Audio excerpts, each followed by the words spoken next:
तो इस तरह की बातें लंबी लंबी छोड़ने वाले प्रशांत किशोर अब बिहार से गायब हो चुके हैं। उनका बस्ता बन चुका है। किशोर जो अपने आप को बड़ा रणनीतिकार और कई मुख्यमंत्रियों को चुनाव लड़ाने वाला बताते थे और कहते थे कि हम जिधर भी चले जाते हैं उसे चुनाव जिता देते हैं, चाहे पश्चिम बंगाल की ममता दीदी हो, चाहे केंद्र में बैठे हुए मोदी जी हों। उनका यह तक दावा है कि 2014 में जो चुनाव भारतीय जनता पार्टी ने लड़ा था उस चुनाव में अहम भूमिका प्रशांत किशोर ने निभाई और उन्होंने ही मोदी जी को प्रधानमंत्री बनवाया। लेकिन अब जब बात खुद की आई तो वो जीरो पर सिमट कर रह गए।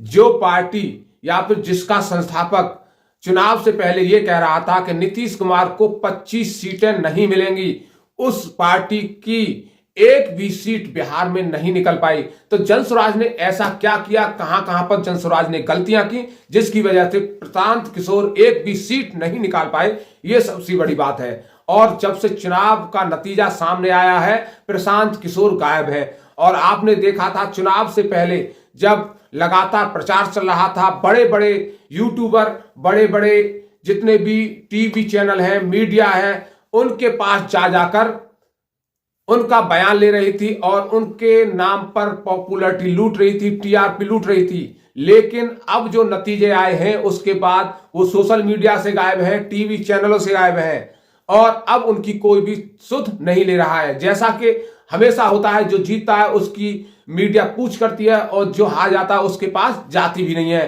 तो आपने देखा किस तरह से सोशल मीडिया पर उनके बहुत सारे इंटरव्यू वायरल हो रहे थे। वो लगातार बिहार की जनता को सुनाते हुए नजर आ रहे थे कि आप एक पौवा के लिए वोट दे देते हो, 500 रुपए में बिक जाते हो। तो ये सब बातें क्या लग रहा है आपको, बिहार की जनता को पसंद आ रही होंगी? और जिस तरह से वो बड़ी बड़ी बातें कर रहे थे कि नीतीश कुमार गायब हो जाएंगे, इस बार नीतीश कुमार उत्तर प्रदेश, इस बार नीतीश कुमार बिहार के मुख्यमंत्री नहीं बन पाएंगे, तो ये सब तो नहीं होता हुआ दिख रहा। एनडीए ने बहुत बड़ी जीत हासिल की है, लेकिन प्रशांत किशोर की जनसुराज पार्टी जीरो पर सिमट गई है। तो देखिए, सबसे पहले तो इन्होंने जब टिकट का बंटवारा किया वो समय गलत था, क्योंकि इन्होंने कांग्रेस, आरजेडी और बीजेपी की फ्रंट लाइन पर चलते हुए उसी समय पर बंटवारा किया जिस समय पर चुनाव की तारीखें तय हो रही थी। जब इनको चाहिए था कि ये 4 से 5 महीने पहले ही, चुनाव की तारीखों से 4 से 5 महीने पहले ही अपनी टिकटों का वितरण कर देना था, जिससे ये हर एक बूथ पर हर एक इंसान के पास इनका प्रत्याशी पहुंच पाता। लेकिन ये एसी में बैठकर रणनीति बनाने वाले लोग हैं, इनको क्या मालूम जमीनी स्तर पर क्या होता है।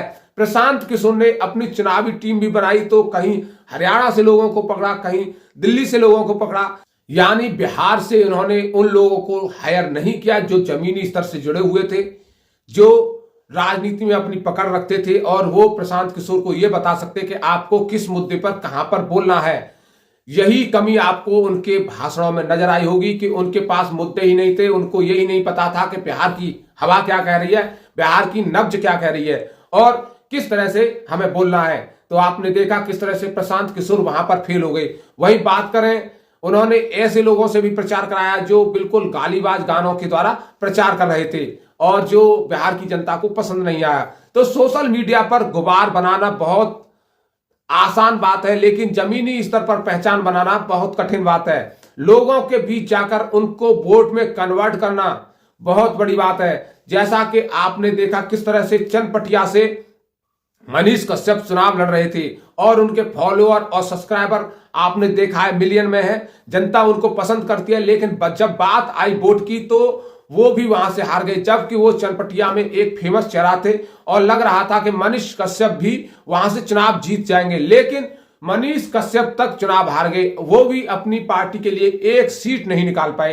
तो ये सबसे बड़ी बात होती है कि सोशल मीडिया पर गुबार बनाना और जमीनी स्तर पर पहचान बनाना, दोनों में बहुत बड़ा अंतर है। आपके मिलियन में फॉलोअर हो सकते हैं, मिलियन में सब्सक्राइबर होते हैं, लेकिन आप जब वोट की बात आती है तो बड़े सोच समझकर वोट देते हैं कि आखिरकार ये व्यक्ति हमारे लिए किस तरह से सही है या फिर ये व्यक्ति किस तरह से गलत है। तो जनसुराज का बस्ता बन चुका है, जिस तरह से उनको चुनाव चिन्ह मिला था बैग का, वो बैग बन चुका है। अब उनकी तैयारी है कि वो बिहार से निकले और उसी काम में लग जाएं, दूसरी पार्टियों को बेवकूफ बनाएं कि हम इतने बड़े राजनीतिज्ञ हैं, हम इतने बड़े फेमस आदमी हैं, जिस तरफ भी जाते हैं उसकी सरकार बनवा देते हैं। तो इस तरह की बातें लंबी लंबी छोड़ने वाले प्रशांत किशोर अब बिहार से गायब हो चुके हैं, उनका बस्ता बन चुका है। तो आगे देखेंगे क्या करते हैं प्रशांत किशोर, और भारतीय जनता पार्टी की वह सरकार बन गई। और देखिए, चेहरे के बारे में बात करें तो अभी भी नीतीश कुमार के चेहरे पर शक है कि आखिरकार मोदी जी, अमित शाह क्या नीतीश कुमार को बिहार का मुख्यमंत्री बनाएंगे। ये सबसे बड़ी बात है दोस्तों। बिहार का मुख्यमंत्री बनने में अभी बहुत सारे पेच हैं, उसका भी गणित आपको समझाएंगे किस तरह से बिहार का मुख्यमंत्री कौन बन सकता है और क्या चाहेंगे मोदी जी और अमित शाह के बिहार का मुख्यमंत्री नीतीश कुमार को बनाया जाए।